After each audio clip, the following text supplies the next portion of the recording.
We caught up with Pete Martinez at the DOT District 4 office in Vegas. He was prepping his snowplow for his first 12-hour shift of this storm. He got in line to load up with salt and cinder. He dumped a few heaping loads into his truck, and off he went to hit I-25. It's a routine he and other drivers will repeat all night long. If you or someone you know is heading this way, this is what to expect around Las Vegas on I-25. The DOT says driving is difficult around Glorieta. There's poor visibility due to blowing snow around Springer, and driving is also tough from Taos Canyon to Cimarron.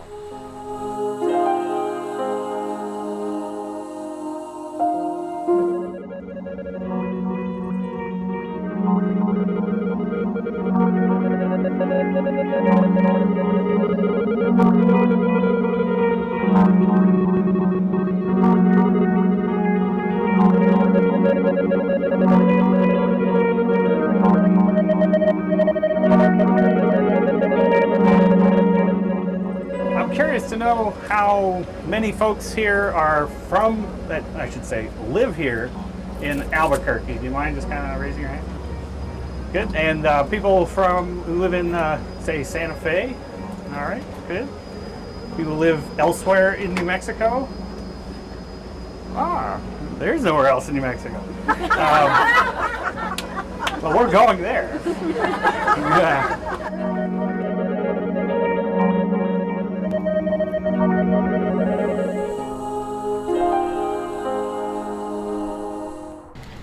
On the 200 block of Catherine Avenue Southeast, something is missing. The community mailbox, similar to this one, is gone.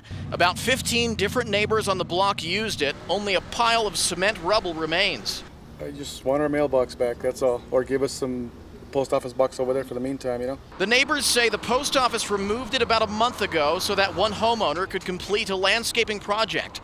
Post office officials say it's actually only been 2 weeks. The drive or walk to the main post office is about 2 miles. Some neighbors tell me they've been walking daily so they don't miss important bills.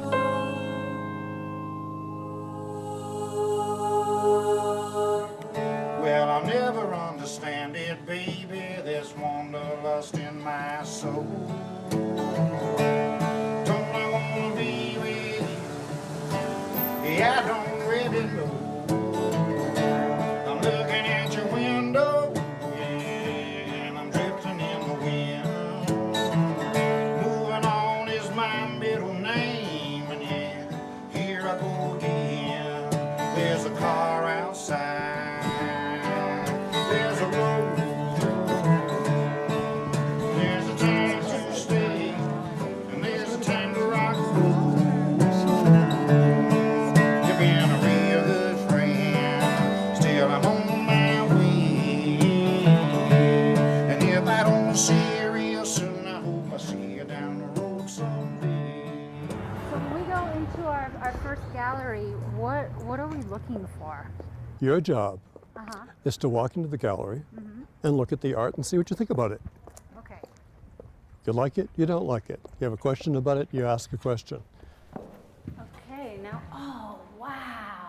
Isn't she cool? I love this.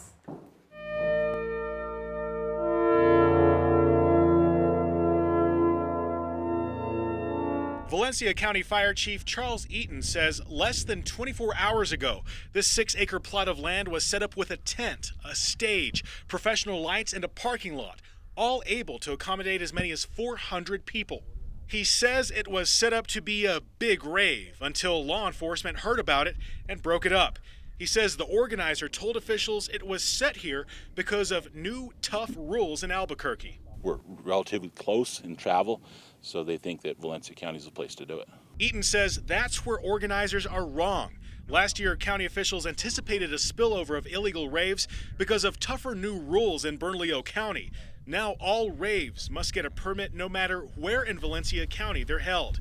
Eaton says there are less remote venues, more suited for the parties. Not out in the open, on the mesa in the middle of nowhere. He says the rules are to ensure safety because no one can predict when something could go wrong. It impacts the system, and we want to make sure that if anything like this is even considered, that we're prepared for it in advance.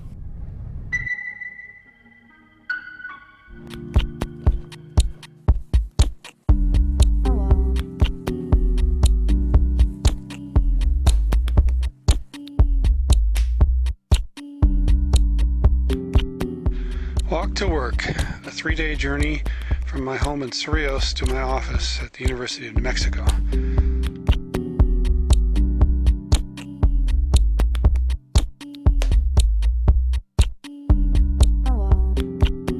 I think what art is trying to do always is interpret the world for us, give us a different way of seeing the world. We're comfortable with that when it's a painting or a sculpture of an animal or a human being. Contemporary art's trying to do that same job, but in a different language, in a different way. And in this work, what I'm interested in is how we perceive the world based on how we move through it. I've been driving for 20 years, commuting to my office at UNM every day, and seeing this landscape that I passed through at 60 miles an hour from the car window. And I thought that it would be a good idea to see what it was like to get to know the land by walking from my house to my office. Wow.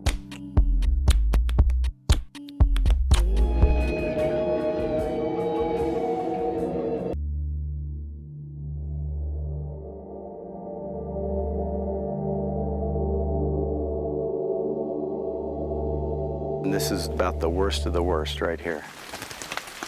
It will take literally centuries, I would say, for it to come back. 1 year later, the forest remains almost lifeless in the charred aftermath of the Las Conchas fire. National Forest Service officer John Williams is still amazed at how fast the fire moved on that fateful June Sunday last year. The rate of spread on that first day was about an acre every second is how fast this thing burned. And 1 year later, just walking around the forest, you'll see that the fire didn't only just char and knock down trees, it actually burned underground into the roots of the trees. To make matters worse, the soil is ruined. It will not be able to support life for the next few decades.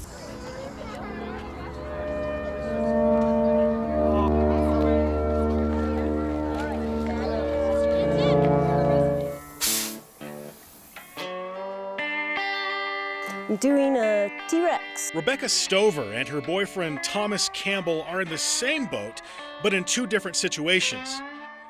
Thomas, a psychologist, lost his job 2 years ago and has been struggling to get back on his feet, even selling fresh eggs to get by. Rebecca doesn't have a degree, but has been collecting certificates from C&M over the years. She's a welder, a medical assistant, a hairstylist, and does sound for the movies.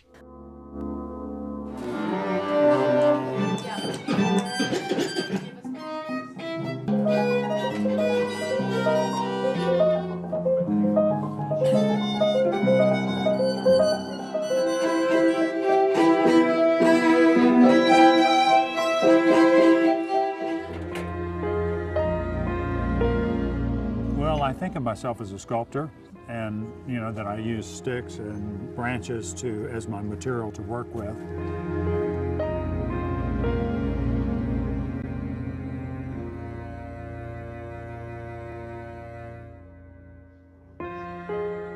We have a deeper resonance with it. Almost everybody knows about sticks. Kids know about it.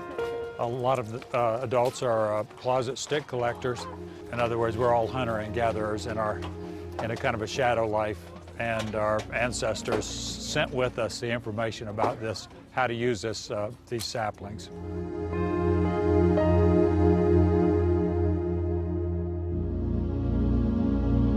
Making primitive faces is just part of all cultures. I was speaking a little bit about the green man, and that mankind was born somehow out of trees, and somehow our spirit is out there roaming around in the woods, and just sometimes is personified by a grouping of leaves and limbs in which we look in and we see a kind of reflection of ourselves.